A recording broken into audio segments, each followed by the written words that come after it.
Only heaven's champion can defeat our enemies and save God's people. Only heaven's champion can defeat our enemies and save God's people. Now, as we heard earlier, Joshua and the people have now moved into the promised land. They've begun their campaign to win it from all the different tribes of Canaanites, and they've had a spectacular start at the Battle of Jericho. The Israelites have been told not to make any treaties or covenants with the Canaanites, for God's judgment lies upon them. From right back at the beginning, recorded in the book of Genesis, we hear of the wickedness of the Canaanites. In Leviticus, we hear that they practiced human sacrifice, killing their own children by fire to appease the god Molech. And so the text says that the very land itself wants to vomit them out. As such, the Israelites must not intermarry or make treaties with them and be dragged into their world. They must remain totally dedicated to love the Lord their God alone and not be tempted to worship the gods of Canaan. For if they do, they will find themselves driven out of the land that God had given to them. In fact, the land will vomit them out too. Now, as we read in the book of Joshua, they make good progress under Joshua as leader because he was faithful to God, and he continually reminded the people of the covenant that they had made with the Lord. But after Joshua's death, as we read in the book of Judges, things begin to go wrong until they really descend into a downward spiral. The Israelites fail to win all their battles. They make agreements with some of the Canaanites. They fall away from worshipping only the one true and living God. So other tribes and peoples begin to oppress them. Once again, the people need the Lord to come and rescue them. So they cry out to God. God hears their cry, and then he sends someone to rescue them. Now, these rescuers get called judges, but really they are just leaders.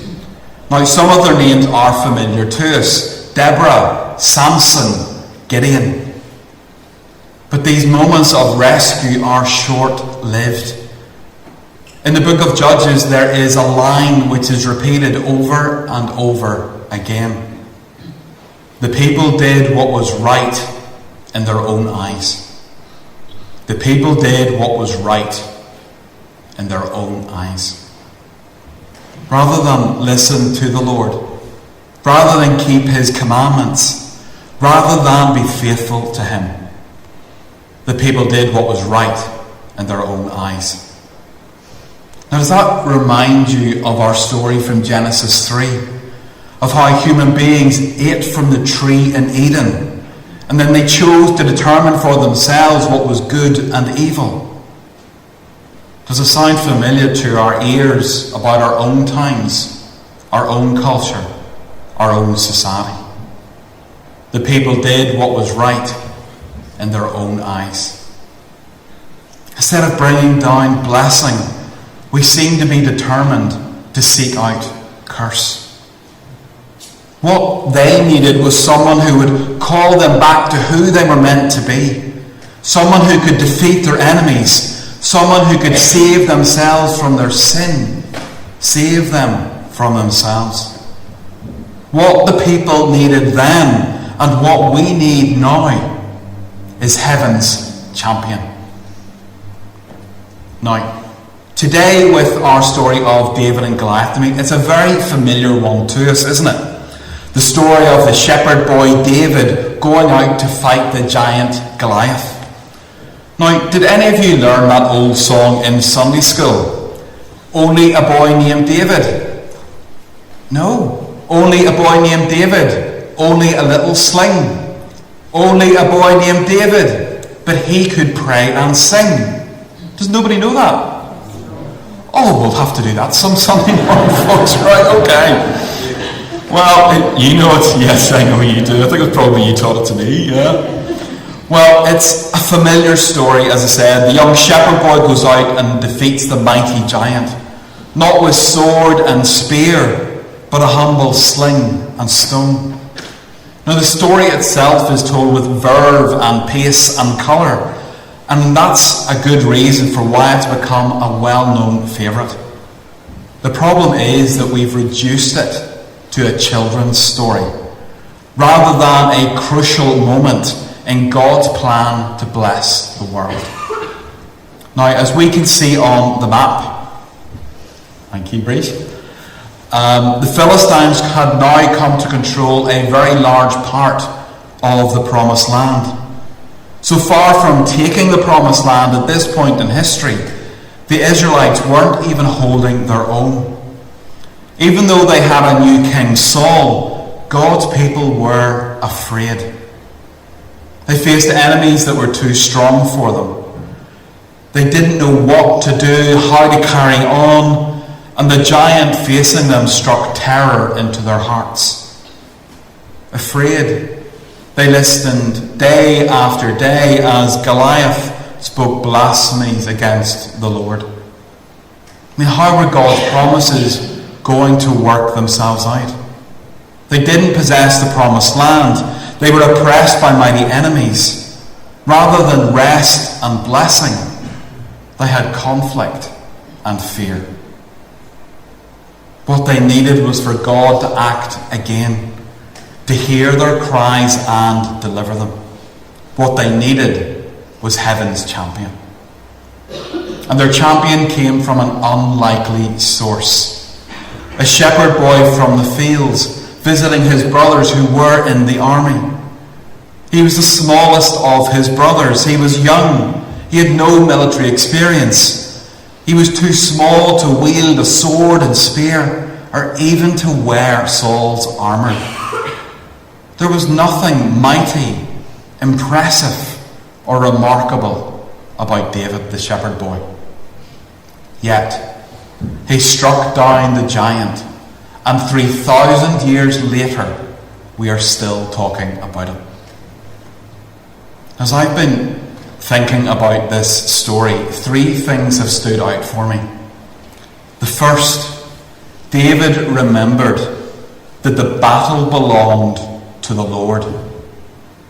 It didn't depend on his strength or might or military prowess. The battle belonged to the Lord. And goodness, aren't we very poor at remembering that? How often do we try to deal with situations completely on our own strength? And how often do we try to resolve the problems we face until finally we run out of options, and at that point we turn to the one who could have helped us in the first place? So for us today, remember, the battle is the Lord's. Second, David remembered that not just the battle, but that he belonged to the Lord. Now, that old Sunday school song, which apparently none of you know, says again, only a boy called David, only a little sling, only a boy called David, but he could pray and sing. As we read about the life of David in the books of 1st and 2nd Samuel, we hear about his wonderful God-given gift for music, for a musical gift to worship the Lord. And a good number of our psalms were written by David, the best known among them, of course, being the 23rd Psalm. The Lord is my shepherd, I shall not want. Think about the words of that whole psalm. It's very appropriate for a shepherd boy who became a king, isn't it? And as Alison read for us earlier, David remembered how the Lord had been with him in his previous battles against lions and bears. David remembered that the battle belonged to the Lord because he belonged to the Lord. Now, while today we might not find ourselves on a literal battlefront with sword and spear in hand. I mean, we all know what it is, though, to be on a battlefield. We know what it is when our problems loom so large and grow so big that they just overwhelm us. Each of us knows what it is to face situations in which we feel there is no way through, that our enemies are too mighty, too great, and too powerful. Each of us knows that we have faced worries and burdens and concerns beyond our strength and ability to bear.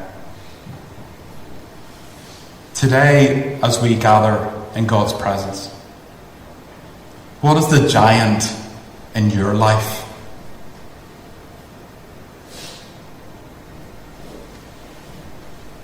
What so fills your mind with fear that it makes you forget that the battle is the Lord's and that you belong to the Lord? You know, when that giant is right in front of us, it can seem that it is big and that God is small. But the truth is very different. We need to put on the right glasses to see properly. We need to remember that the God who goes before us is greater than any enemy that we can face. The battle is the Lord's, and we belong to the Lord. Third and finally, but what about those enemies that we can't overcome? Our own sin and death. No matter how hard we try with all our might, how quickly we mess things up in sin. How quickly we demonstrate that we are so far from perfect. No matter what we do, no matter what we even acquire in life, our riches, our wealth, the nice car, nothing we can do can stop our sin or stop or halt death coming to us all. How do we deal with those enemies, the enemies that we cannot overcome ourselves?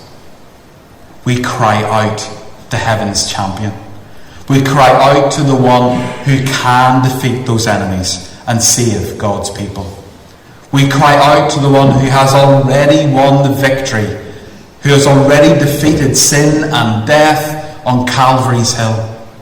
We cry out to Jesus, the one who died for us on a cross, that we might have life, and life in all its fullness. As we've been moving through the big story, we're getting a good sense now of a repeating pattern. God's people sin and they suffer for it. Then they cry out to God and he sends a rescuer.